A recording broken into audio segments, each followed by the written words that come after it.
What's up, party people? I have not long been back from seeing Batman vs Superman at midnight. This, I'm not sure it's really going to be a review because my mind's still just wrapping itself around the awesomeness that I just witnessed. So, yeah, it might not be the review with, hotness threading, moments, talking and moving, all that kind of stuff. But I'm going to give you the 411, the lowdown on this movie. I'm not going to reveal anything, or try my best not to. If there's a spoiler, I'll let you know. Just mute the video, and then something will be up on screen saying, spoiler-free zone, like my other reviews. And, yeah, I'm going to try not to reveal anything.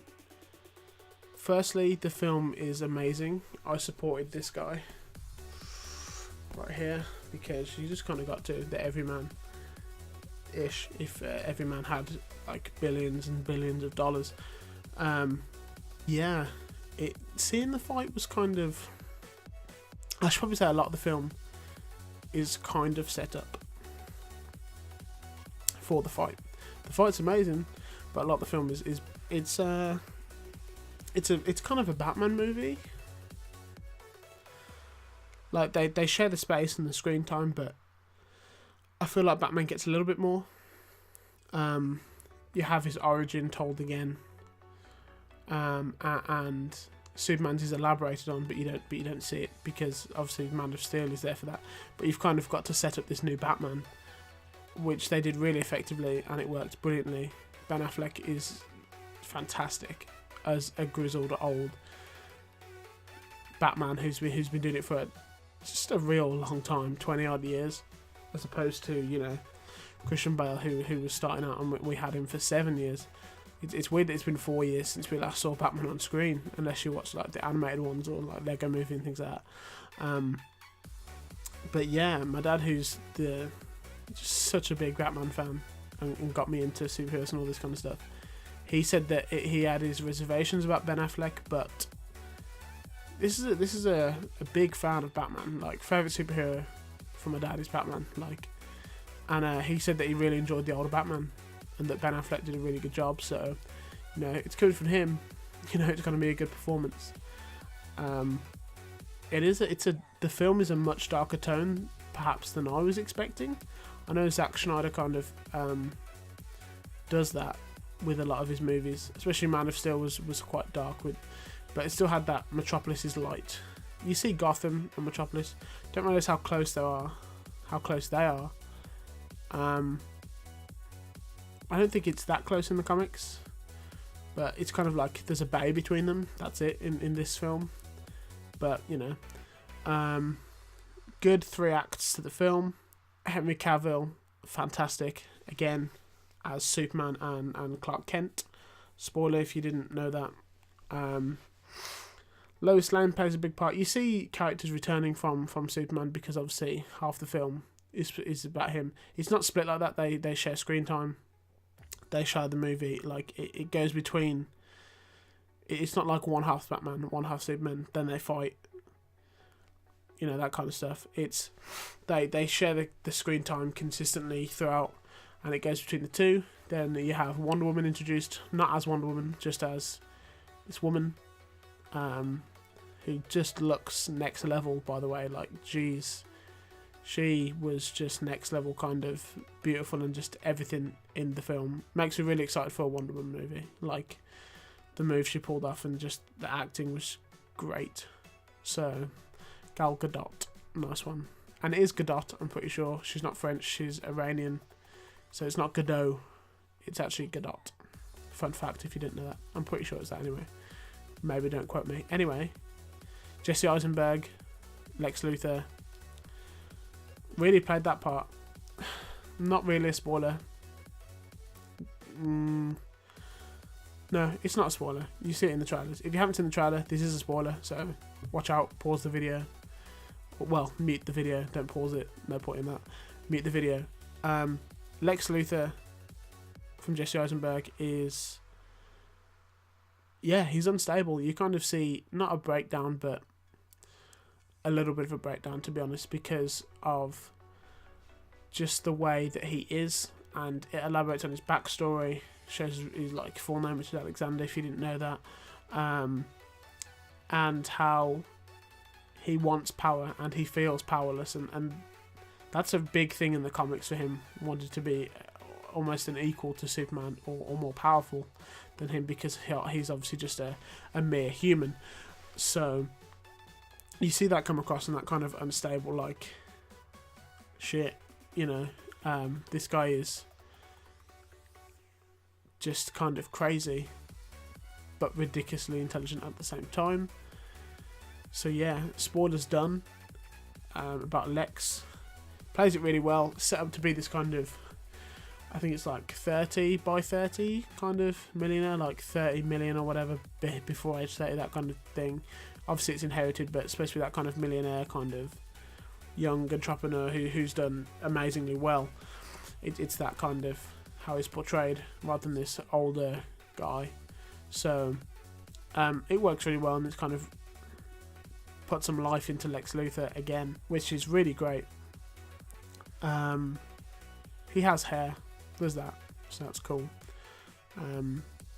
He may sport his bald look at one point, I won't tell you if he does or not, but some people said that he might. I mean, I've seen the film, I'm not going to tell you if he does or not. Shame, you'll have to watch it, which you do need to do, by the way. You have to see this film, it's phenomenal, in the cinema as well, or the theatre, or whatever you call it, picture house, you know, whatever you call it these days. It's a cinema experience, it really is, for the sounds and then the picture. Yeah, it'll be good at home. I'm looking forward to the 3-hour cut, but you have to see it in the cinema. Nothing can beat seeing it in the cinema, that's for sure.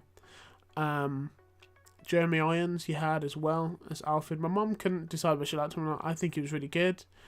In it, obviously, like, less than some characters, because the way I saw it in my head, you've got the Alfreds from like the earlier Batman films, but you don't count that so much. You've got Michael Caine from obviously the last Batman trilogy that we had with Christian Bale, and he was kind of the epitome of helper, butler, like really good friend, carer, that kind of thing, and physician every now and then. And then you've got Sean Pertwee, who plays him in Gotham. If you haven't seen that show and you're a fan of Batman and that kind of DC universe and his origin story, you have to see it. It's when Bruce is a child, and the main character's Jim Gordon when he was a detective, not commissioner.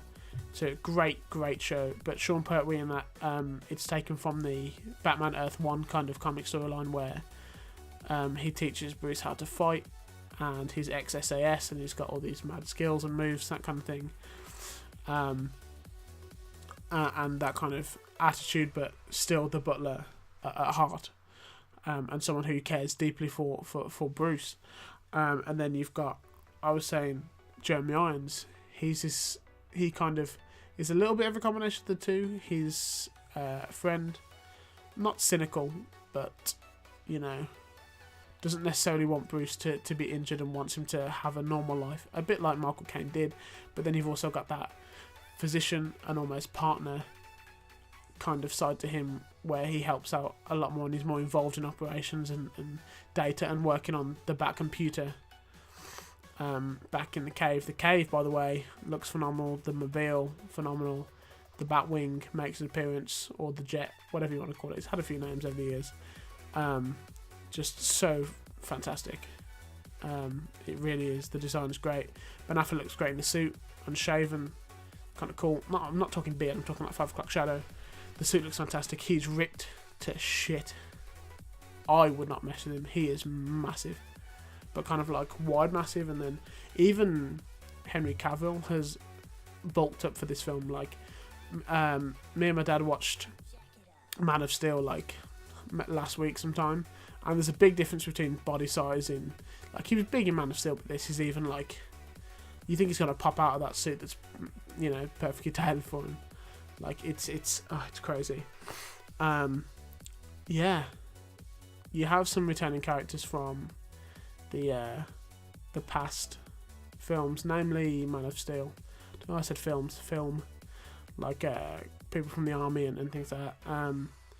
You get to learn about why Bruce distrusts Superman.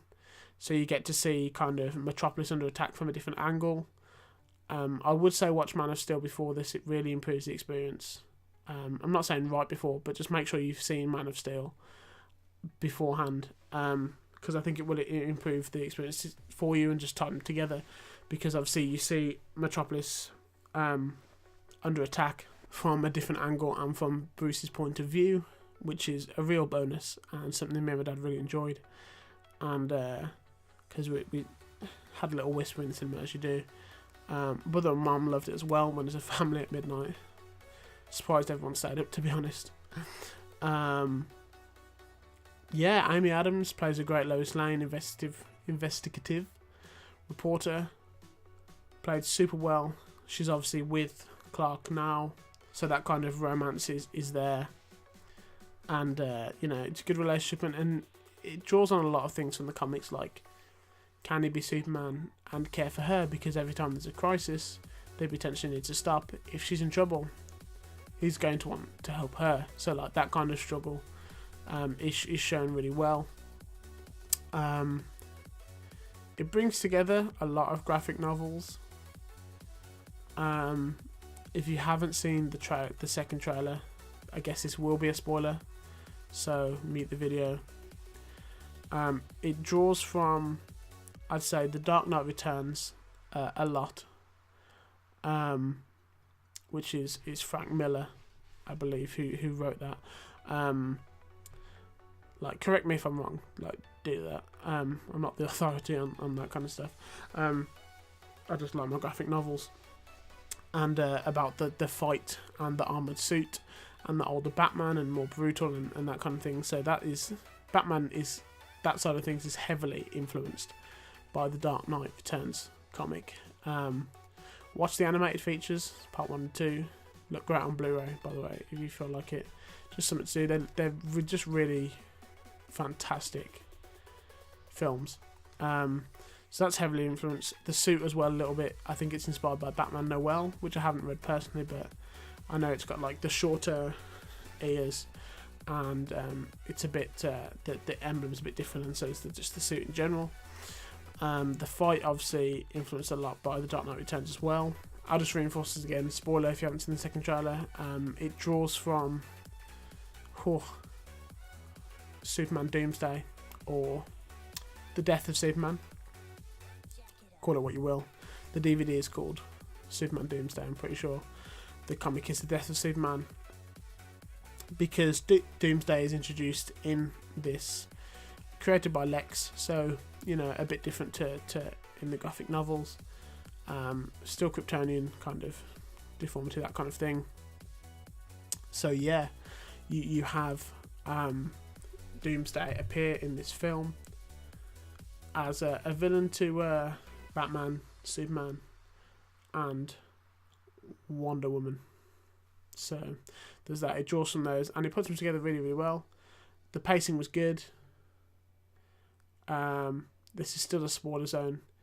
You see a kind of hell of a lot of the Justice League, which blew my fucking mind. Like, you get to see Aquaman. You get to see this delightful actor. You've seen him in Game of Thrones. You have seen him in the remake of Conan. You've seen him in Stargate Atlantis. I can't remember his name right now for some reason, but I love him as an actor. So I feel really bad that I've forgotten. But you see him as Aquaman. You see Ezra Miller's Flash twice. One really, really interesting scene that I just need to get my head around and just debate and think about and all that, because it could lead into his film and Flashpoint Paradox, and there's just so much stuff that you can talk about with that. I'll probably do it. Matt, I'm not just affecting everything. My speech, it's so many questions, and you see Cyborg as well, which it's really building up to Justice League Part 1 and Part 2. You got Wonder Woman next year, and then you got Ezra Miller's Flash, and it's going to be great. DC are really stepping up against kind of Marvel, and that's just going to be. I'm really excited to see how this cinematic universe pans out for them. So yeah, so great. Anyway, spoiler-free zone now, I'm going to say. I was going to say something else. Maybe I wasn't. It's amazing. You have to go and watch it. It's just... It blew all of our minds completely. I'm probably going to watch it again. A lot of unanswered questions. Sets up the Justice League. You see a bit here and there. You know, kind of hints that they put into the film. And it's phenomenal. It's a one-of-a-kind experience. And I'm so happy that I was able to see it at midnight and then kind of deliver this reaction, semi-review to you. I said that Deadpool went up there as my favourite superhero film. This might take the cake, to be honest. They just seem to be just improving. And just, damn, it's going to be a phenomenal universe to watch grow on the silver screen. It just sets up all of those to come really perfectly. So, I'm very happy being a fan of all this. I'm over the moon and really excited for what they've got to, you know, bring to us next with Wonder Woman and Ezra Miller's Flash. I wasn't sure, but there's like little things in this that make me think, you know, he's going to be good as the Flash, and then you've got like Cyborg and Aquaman, and yeah, it's just going to be one hell of a cinematic universe. Let's just hope they can. It's going to be toe to toe with Marvel. It really is. Like, Marvel can get out good films. They're sometimes carbon copies of each other, but DC seems to really always take its time a bit. But they also deliver just movies that sometimes are just a cut above them. It's a very serious tone movie. It's really quite dark, which surprised me, but that adds to it. And, you know, I think it will really entice viewers as kind of a serious movie. Like, if potentially movies could get Oscars for cinematography. Like, obviously superhero films usually don't take any Oscars or many awards, only just special effects. This one could really be there for kind of acting and cinematography and tone and things like that, because it's really just a really great movie, like within itself, rather than just a great superhero movie. So I think even those that aren't necessarily fans, because it sets it up for both Superman and Batman, so you learn about them both. So you don't necessarily need to have watched anything else, but you should watch Man of Steel beforehand. It helps. But I think literally everyone will enjoy this film. It's the showdown everyone's wanted to see. Yeah, this is what I was going to say. There's a clearly defined winner of the fight. I'm not going to tell you who it is. You can either think it's Superman or Batman. Comment who you think wins. Don't spoil it for anyone. Comment who you think is going to win. There's a clear-cut winner of the fight. It's very clear. There's a little thing that stops them from finishing them off and ending the fight. But yeah, there's a clear winner of the battle. So, but seeing the fight was kind of didn't make me kind of made me sad. It's like when if two people you love were getting in an argument or something like that. I don't know, it was a weird feeling to kind of see it pan out, because it's like, stop it guys, you could be helping each other, you could be coming together. Like, it's kind of frustrating that they're having this fight. Like, it was amazing to see, but it's kind of was like, please stop hating each other, that kind of like feeling at the same time. But yeah, there's a clear winner. I'm not saying who, you're going to have to see the film to find out. Yeah, watch the film, see who the winner is. Love the film, because I'm sure you will. Discuss with me some more stuff. Send your theories at me once you've seen it. I'll happily discuss loads of different things like that. I love graphic novels, movies, you know, all that kind of stuff, as you can see, just around me. So yeah, thanks for watching everyone. I've been BNJL, and this has been a spoiler-free, completely-ish reaction, not really a review, of Batman vs Superman Dawn of Justice. It's a phenomenal film. Like, just end the line, you have to watch it. It's a cinema experience. It's the Dark Knight versus the Man of Steel, a clash of the titans. Watch the film, you know, because it is kind of a masterpiece when it comes to superhero movies. there we have it.